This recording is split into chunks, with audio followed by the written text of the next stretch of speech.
नमस्ते दोस्तों, स्वागत है आज की कहानी में। और आज की कहानी का शीर्षक है कमाने वाली बहू। तो दोस्तों, कहानी शुरू करने से पहले आपसे गुजारिश है कि यदि आपने हमारे चैनल को अभी तक सब्सक्राइब नहीं किया है तो प्लीज़ हमारे चैनल को सब्सक्राइब कर लीजिए। चलिए कहानी शुरू करते हैं और कहानी में अंत तक बने रहिएगा। मम्मी, आप हमारे साथ बेंगलोर चलो। पापा थे तो अलग बात थी, अब आप अकेली यहाँ गाँव में कैसे रहोगी? बेटे अनिल ने कहा तो मैं असमंजस में पड़ गई। हार्ट अटैक से हुई इतनी अचानक मौत से मैं अपने आप को लाख कोशिश के बाद भी संभाल नहीं पा रही थी। 12 दिन हो जाने से सभी मेहमान चले गए थे। बेटा अनिल और बहू अनीता दोनों ही इंजीनियर हैं। मेरी सहेलियों ने मुझसे कहा कि बेटे बहू के पास रहने नहीं जाना, क्योंकि कमाने वाली बहू को बुजुर्ग सास बहुत अच्छी नहीं लगेगी। उसकी आज़ादी में तुम्हारे जाने से खलल पड़ेगी। वो तुम्हें ताने मार मार कर तुम्हारा जीना हराम कर देगी। वैसे भी भाई साहब ने जीते जी ही पूरी संपत्ति बेटे के नाम कर दी थी। ऐसे में तो पूरी संभावना है कि बेटा बहू यहाँ का मकान बेचकर माल तो सब ले लेंगे और तुम्हें पाई पाई के लिए तरसा देंगे। लेकिन बेटे बहू के साथ जाना मेरी मजबूरी थी। 60 की उम्र में अपने घुटनों के दर्द के कारण मैं अपनी किराना दुकान चलाने में असमर्थ थी। 12 दिन के कार्यक्रम का पूरा खर्चा बेटे ने ही किया, लेकिन छोटे मोटे खर्च के लिए मेरे बेटे के आगे हाथ फैलाना मुझे ठीक नहीं लगा। और जो थोड़े बहुत पैसे हमने जमा कर रखे थे वे खर्च हो गए। अब हालात ये थे कि मेरे पास 100 रुपये भी नहीं थे। असमंजस में मैं अनिल को कोई जवाब नहीं दे पाई। इतने में अनीता ने कहा, मम्मी जी बताइए कि कौन कौन सी साड़ियाँ रखनी हैं, मैं आपकी सूटकेस पैक कर देती हूँ। अनीता के ऐसा कहने पर मैं कुछ बोल नहीं पाई और चुपचाप इन लोगों के साथ बेंगलोर चली आई। अनिल और अनीता दोनों ही मेरा पूरा ख्याल रखते, सभी साथ में ही खाना खाते। अनीता मेरी पसंद के हिसाब से खाना बना देती। दोनों की यही कोशिश रहती कि मुझे इनकी याद न सताए, मुझे मेरे पति की याद न सताए, मैं खुश रहूं। 8 साल का पोता चिंटू तो दादी माँ कहकर मेरे आगे पीछे घूमते रहता। मैं कोई भी चीज़ के लिए बोलती तो वो चीज़ मुझे बराबर लाकर दे देते। ये सब देखकर मेरे मन को बहुत शांति मिल रही थी। मैं सोचने लगी कि लोग बेवजह ही आजकल के बच्चों को बदनाम करते हैं कि वे लोग बुज़ुर्ग माँ बाप की कदर नहीं करते। खासकर यदि बहू कमाने वाली हो तो सास को नौकरानी ही समझने लगती है। अनीता भी तो कमाती है, लेकिन कितने अच्छे से घर और दफ्तर दोनों संभालती है। कभी कोई ताना नहीं मारती। वो तो मुझे ही लगता है कि वो ऑफिस और घर दोनों जगह का काम करके थक जाती होगी, इसलिए मैं ही थोड़ा बहुत काम कर लेती हूँ। लेकिन बेटा बहू दोनों ने कभी भी मुझे किसी काम के लिए कुछ नहीं कहा। 1 महीना भला कैसे बीत गया पता ही नहीं चला। आज सबने बाहर घूमने का कार्यक्रम बनाया। मॉल में घूमते घूमते अनिल और अनीता एक दुकान से कुछ खरीदारी करने लगे। मैं और चिंटू थोड़ा आगे निकल गए। आइसक्रीम की दुकान पर चिंटू ने कहा, दादी माँ मुझे आइसक्रीम खानी है। मेरे ऊपर तो मानो बिजली गिर गई। इतना सुनते ही मेरे ऊपर बिजली गिर गई, क्योंकि मेरे पास तो पैसे थे ही नहीं। इतने दिनों में पैसों की कोई ज़रूरत महसूस भी नहीं हुई थी। लेकिन अब क्या करूं? अब क्या करूं? अब चिंटू को क्या जवाब दूं? मेरा उतरा हुआ चेहरा देखकर चिंटू ने फिर कहा, दादी माँ प्लीज़ ले दीजिए ना। अंत में मुझे कहना पड़ा, सॉरी बेटा, मैं अपना पर्स घर में ही भूल गई हूँ। मेरे ऐसा कहने पर चिंटू ने मेरी तरफ कुछ अजीब नज़रों से देखा। उसे लगा कि आइसक्रीम न दिलाना पड़े, इसलिए मैं बहाना मार रही हूँ।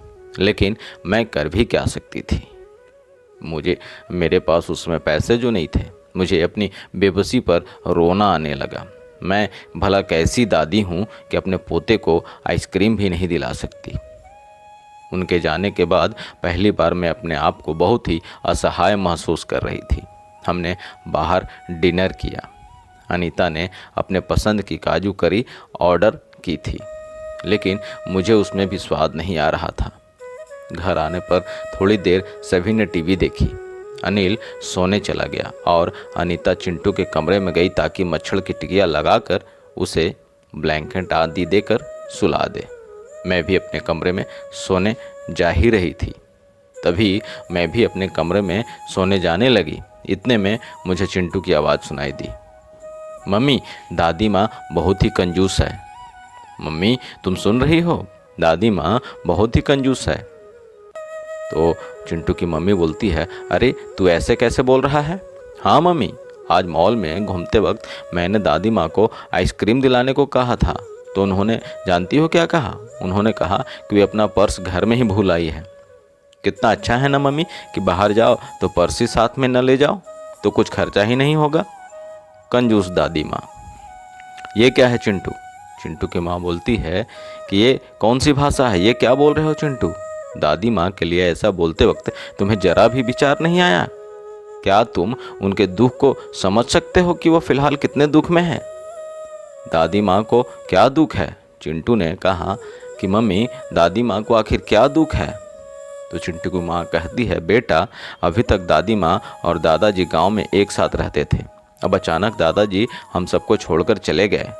जिस व्यक्ति के साथ हम 24 घंटे रहते हैं, साथ में उठते हैं, साथ में बैठते हैं, साथ में खाना खाते हैं, अपना सारा दुख सुख शेयर करते हैं एक दूसरे के साथ, सारा दुख सुख साझा करते हैं एक दूसरे के साथ, वही व्यक्ति अचानक हमसे दूर चला जाता है तो कितना दुख होता है, ये भी तुम नहीं समझ सकते। सोचो, अचानक तुम्हारे मम्मी पापा तुमसे बहुत दूर चले जाएं, इतनी दूर कि कभी वापस ना आए, तो क्या तुम दुखी नहीं होगे?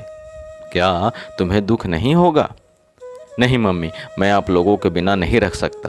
बेटा, फिर सोचो, दादी माँ दादाजी के बिना कैसे रह रही होगी।